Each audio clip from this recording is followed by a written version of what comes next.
Bon, lorsque nous faisons le levée de fonds, on ne distribue pas par secteur d'activité. Et ce que nous faisons, c'est de distribuer entre le secteur public et le secteur privé. Et vous savez que jusqu'à 2016, le secteur public lui seul consommait plus de 85% des financements de la BDAC et le secteur privé ne laissait que 15%. Or, nous avons pensé qu'au vu de la situation, que c'est le secteur privé qui doit être porteur, moteur de notre développement. Alors, lors de notre plan stratégique qui couvre 2017-2022, nous avons décidé d'augmenter la part de financement destiné au secteur privé jusqu'à 40% de tous nos financements. C'est ce que nous faisons. Ceci dit, ce que nous pouvons dire, c'est qu'il n'y a pas suffisamment de projets énergétiques qui nous sont soumis. Mais tous ceux qui nous sont soumis ont reçu le financement. Comme vous savez, nous finançons des projets de centrales hydroélectriques au Cameroun, en Guinée équatoriale et ailleurs. Nous finançons les lignes de transport électrique, etc., etc.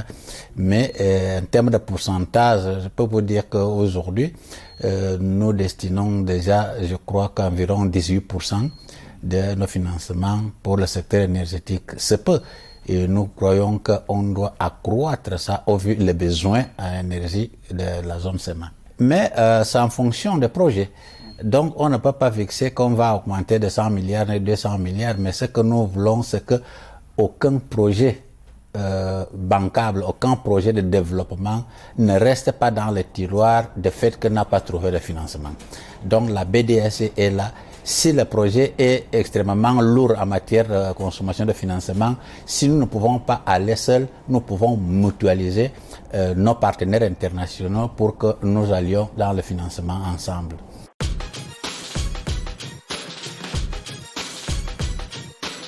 Mais justement, quand nous publions ces statistiques dans un forum comme celui-ci, et nous le faisons aussi souvent lorsque nous faisons nos roadshows, c'est un plaidoyer que nous menons à chaque fois.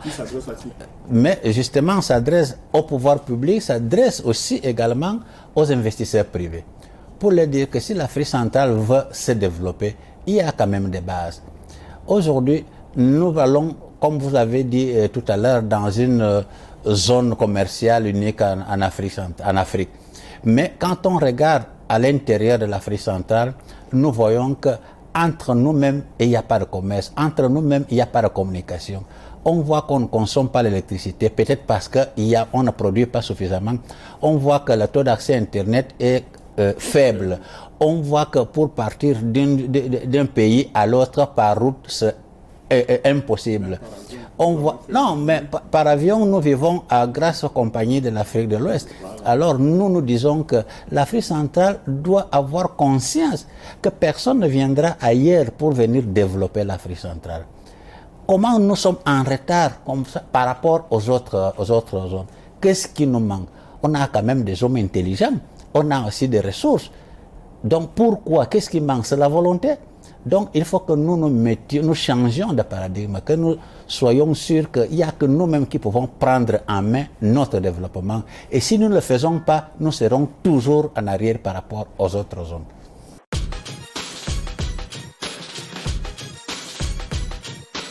Bon, c'est tout le sens de notre plan stratégique. Nous nous sommes rendus compte, comme vous le dites, que nous sommes la zone la plus riche. Nous sommes la zone la plus fertile.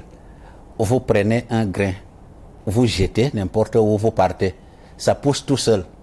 Les oiseaux prennent une partie, ils vous laissent l'autre partie et vous produisez. Mais on voit qu'il y a des pays dont la terre est de rochers, c'est eux qui nous vendent les produits agricoles. Nous nous sommes rendus compte qu'en moyenne, nos pays importaient 500 milliards de francs CFA par an en engrais alimentaires, alors que nous avons une terre fertile. La survenance de la crise pétrolière nous a montré que tous nos pays étaient restés à genoux parce que l'économie n'était pas diversifiée. C'est pour cela que nous avions dit qu'on ne peut pas continuer comme ça. Et nous avons alors établi des priorités, que nous devons financer d'abord l'agriculture.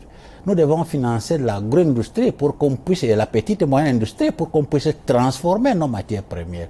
Nous devons financer le transport pour que ce que je produis ici, je puisse le vendre ailleurs. S'il n'y a pas de transport, on va faire comment?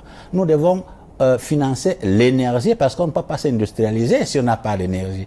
Donc on a établi ces priorités. Et c'est dans ce cadre que nous sommes en train d'orienter nos investissements et nos financements.